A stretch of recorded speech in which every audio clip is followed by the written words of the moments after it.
ಇವತ್ತು ಕಾಜು ಕುರ್ಮ ಮಾಡೋದು ಹೆಂಗಂತ ನೋಡೋಣ ಬನ್ನಿರಿ. ಇವತ್ತು ಒಂದೆರಡು ಈರುಳ್ಳಿ, ಒಂದೆರಡು ಟೊಮೆಟೊ ತಗೊಳ್ರಿ. ನಾನು ಉದ್ದುದ್ಗೆ ಸ್ಲೈಸ್ ಕಟ್ ಮಾಡ್ಕೊಳ್ರಿ. ಎರಡು ಟೊಮೆಟೊ, ಎರಡು ಈರುಳ್ಳಿನ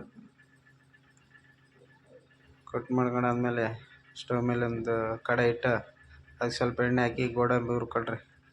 ಕೆಂಪು ಸ್ವಲ್ಪ ಮೀಡಿಯಮ್ ಕೆಂಪು, ಫುಲ್ ರೋಸ್ಟ್ ಆಗ್ಬಿಡ್ದು. ಅದಾದಮೇಲೆ ಅದೊಂದು ಪ್ಲೇಟಿಗೆ ತಗೊಂಬಿಟ್ರೆ ಅವನ್ನ ಅದೆಣ್ಣೆಲೆ ಚಕ್ಕಿ, ಲವಂಗ, ಏಲಕ್ಕಿ ಹಾಕಿ ಸ್ವಲ್ಪ ಹುರ್ಕೊಳ್ರಿ ಅದನ್ನು. ಅದಾದಮೇಲೆ ಎರಡು ಚಿಟಿಕೆ ಈರುಳ್ಳಿ ಹಾಕ್ರಿ. ಅದು ಸ್ವಲ್ಪ ಕಂದು ಬಣ್ಣ ಬರೋ ಥರ ಎಣ್ಣೆಲಿ ಹುರ್ಕೋಬೇಕು ಅದನ್ನು. ಅದಾದ ತಕ್ಷಣ ಉಳ್ಳಾಗಡ್ಡಿ ಕೆಂಪು ಆಗ್ತಿದ್ದಂಗೆ ಅದಕ್ಕೊಂದು ಎರಡು ಟೊಮೊಟೊ ಹಾಕ್ರಿ. ಅದೇ ಸ್ಲೈಸ್ ಕಟ್ ಮಾಡಿರೋ ಟೊಮೊಟೊ ಅದನ್ನು ಹಾಕಿ ಸ್ವಲ್ಪ ಹುರ್ಕೊಳ್ಬಿಡ್ರಿ.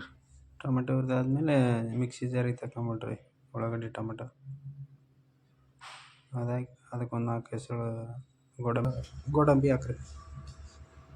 ಹಾಕಿ ನುಣ್ಣಗೆ ರುಬ್ಕೊಳ್ರಿ, ಪೇಸ್ಟ್ ಥರ ಆಗ್ಬೇಕದು. ಅದಾದ ಅದೇ ಬಾಣಲಿಗೆ ಎಣ್ಣೆ ಹಾಕಿಸಿಂದ ಎಣ್ಣೆ ಕಾಯ್ತಿದ್ದಂಗೆ ಒಂದು ಸ್ವಲ್ಪ ಖಾರ ಹಾಕ್ರಿ, ರುಚಿಗೆ ತಕ್ಕಷ್ಟು. ಹಿಂಗೆ ಸ್ವಲ್ಪ ಅರಿಶಿಣ, ಸ್ವಲ್ಪ ಧನಿಯಾ ಪುಡಿ, ಸ್ವಲ್ಪ ಕಸೂರಿ ಮೆಂತ್ಯ ಇದಾಕಿ ಒಂದು ನಿಮಿಷ ಮೀಡಿಯಮ್ ಊರಲ್ಲೇ ಹುರ್ಕೊಳ್ರಿ. ಇಲ್ಲಾಂದ್ರೆ ಜಾಸ್ತಿ ಉರಿಟ್ರೆ ಕರಗ ಬಿಡುತ್ತೆ. ಅದಾದ್ಮೇಲೆ ರುಬ್ಬಿಟ್ಟಿರೋ ಪೇಸ್ಟ್ ಹಾಕ್ರಿ. ಅದಾಕಿ ಸ್ವಲ್ಪ ತಿರ್ಸ್ಕೊಂಡು ಸ್ವಲ್ಪ ನೀರು ಹಾಕ್ರಿ. ಅದಕ್ಕೆ ಜಾಸ್ತಿ ನೀರು ಹಾಕ್ಬಾರ್ದು, ಸ್ವಲ್ಪ. ಅದಾದಮೇಲೆ ಅದನ್ನು ಸ್ವಲ್ಪ ತಿರ್ಸ್ಕೊಳ್ರಿ. ಸ್ವಲ್ಪ ಉಪ್ಪು ಹಾಕ್ರಿ. ಆಮೇಲೆ ಉಪ್ಪು ಹಾಕಿ ಸ್ವಲ್ಪ ತಿರ್ಸ್ಕೊಳ್ರಿ. ಇನ್ನೇನು ರೆಡಿ ಆಗುತ್ತದೆ. ಅದಕ್ಕೆ ಹುರಿದಿರೋ ಕಾಜು ಹಾಕಿಸಿಂದ ಸ್ವಲ್ಪ ಕೊತ್ತಂಬರಿ ಹಾಕಿ 5 ನಿಮಿಷ ಉರಿಯಾಕ್ಬಿಡ್ರಿ.